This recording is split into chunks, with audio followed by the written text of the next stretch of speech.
Spain 16 साल बाद फिर फुटबॉल का आलमी चैंपियन बन गया। अर्जेंटीना टाइटल के इत्तेफाक विच नाकाम।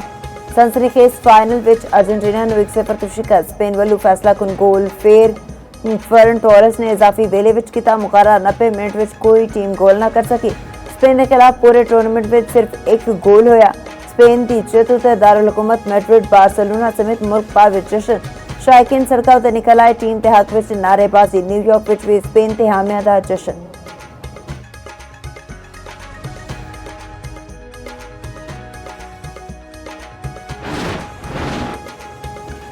वज़ीर-ए-आज़म की फीफा वर्ल्ड कप में शानदार कामयाबी उत्ते स्पेन को मुबारकबाद। आख्या फीफा वर्ल्ड कप ने साबित किया कि खेड एक आलमगीर जुबान है।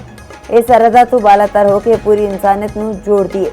उम्मीद है दोस्ती इतिहाद ते हमआहंगी का यह जज्बा बरकरार रहेगा। सदर ट्रंप ते अमरीकी हुकाम नूं वर्ल्ड कप के कामयाब इनकाद उत्ते भी मुबारकबाद। मैक्सीको ते कैनेडा की हुकूमत ते आवाम नूं मेज़बानी विच शानदार शराकत ते सराहया।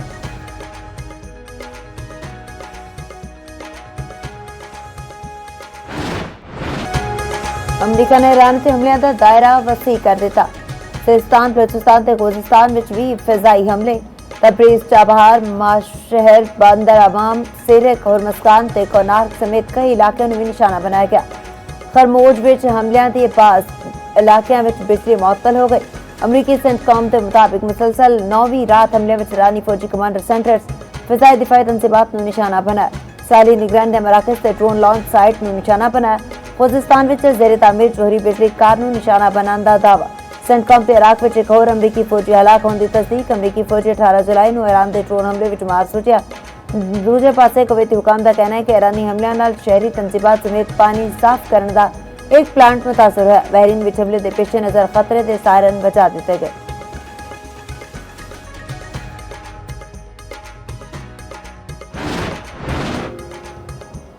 अमरीकी हमलियां के बाद ईरान ते भी जवाबी वार। ऑपरेशन नसर 2 की 21वीं लहर। उर्दन के अकबर हवाई अड्डे उत्ते अमरीकी तैयारियों उत्ते बैलिस्टिक मिसाइलों नाल हमले।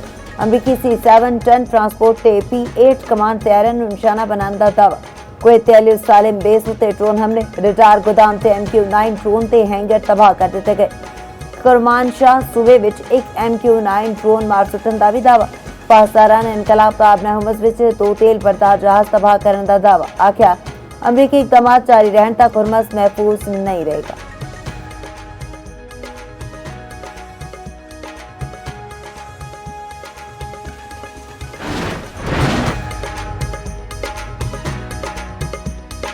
अमरीकी सदर डोनाल्ड ट्रंप ने आख्या ईरान पर हमला अमरीकियों को मारन का रद्द अमल है। अमरीकी फौजी की हलाकत उत्ते बहुत अफसोस है। जेडे फौजी मारे गए वो इस मकसद लई लड़ रहे सन कि ईरान एटमी हथियार हासिल ना कर सके।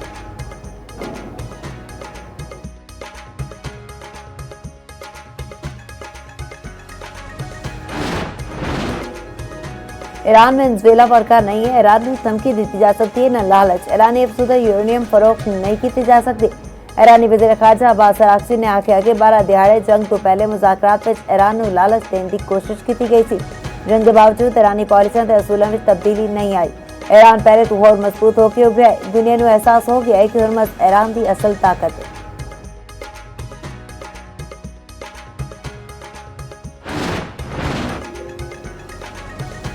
ईरान अमरीका कशीदगी के मनफी असरात। आलमी मंडियों में खाम तेल होर महंगा। ब्रेंट खाम तेल की कीमत में 2% इजाफा। $90 फी बैरल में फरोख। WTI खाम तेल की कीमत $84 फी बैरल हो गई।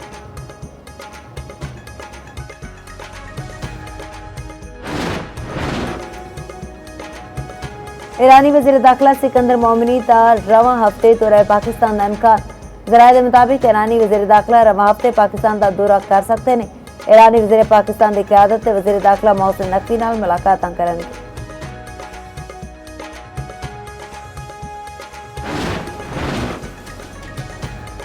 कैनेडा की वज़ीर खारजा सरकारी दौरे से पाकिस्तान अपड़ गई। ओहदा संभालन के बाद अनीता आनंद का यह पहला दौरा पाकिस्तान है। इसाकदार ते कैनेडन वज़ीर खारजा के विचकार वफूद की सतह ते मुज़ाकरात होंगे।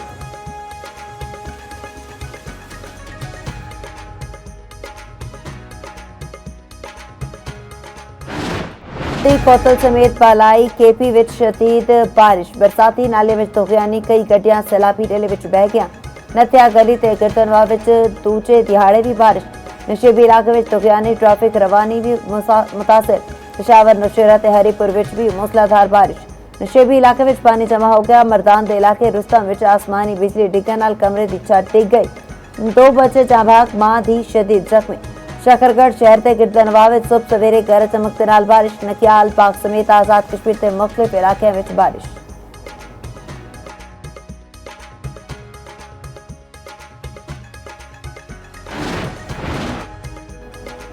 प्री मूनसून बारिशां नाल दरियावां विच पानी की सतह विच इजाफा। दरिया जनाब विच उत्ते निचले दे दर्जे दा सैलाब। महकमा अनहार के मुताबिक हेड मराला के मकामों ते पानी की आमद 1,65,000 क्यूसिक रिकॉर्ड।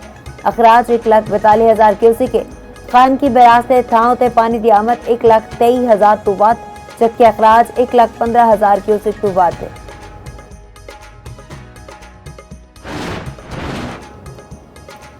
हालात नेड़े मालगड्डी ते 16 तो वध बुगियां पटरी तो उतर गया। हादसे के बाद अप ते डाउन ट्रैक बंद। कराची तो निकलने वाली 7 ट्रेन मनसूख। मुतासरा बुगियां हटाने ते ट्रैक की मुरम्मत ते बहाली का काम जारी।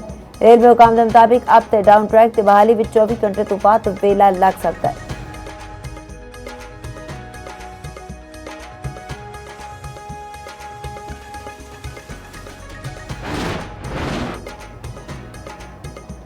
वज़ीर-ए-आज़म शहबाज शरीफ नाल वफाकी वज़ीर मनसूबाबंदी एहसन इकबाल की मुलाकात। तरक्याती मनसूबों ते PSDP उत्ते पेशरफ्त का जायजा। मुलाकात विच आइंदा के तरक्याती अहदाफ उत्ते भी तबादला ख्याल किया गया। वज़ीर-ए-आज़म ने आख्या तरक्याती मनसूबे की बर वक्त तकमील हुकूमत की अवलीन तरजीह है। मनसूबे मुकर्रर मुद्दत विच आला मयार ते नाल मुकम्मल किए जा।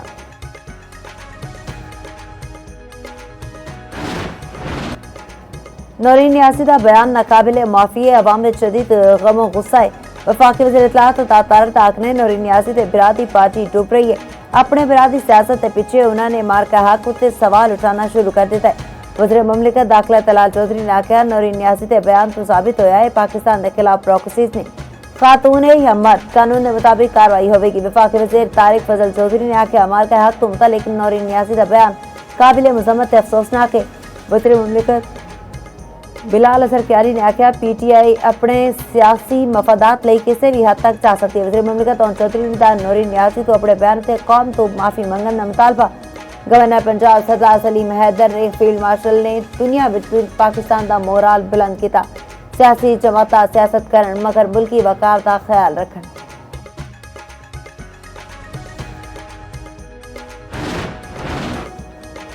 सुप्रीम कोर्ट ने पानी PTI में मुलाकातों का रिकॉर्ड तलब कर लिया। अडियाला जेल इंतजामिया ने 3 हफ्ते में रिकॉर्ड जमा कराने की हिदायत। सलमान अकरम राजा ने आख्या इस्लामाबाद हाईकोर्ट का ऑर्डर मुतफिका नहीं सी।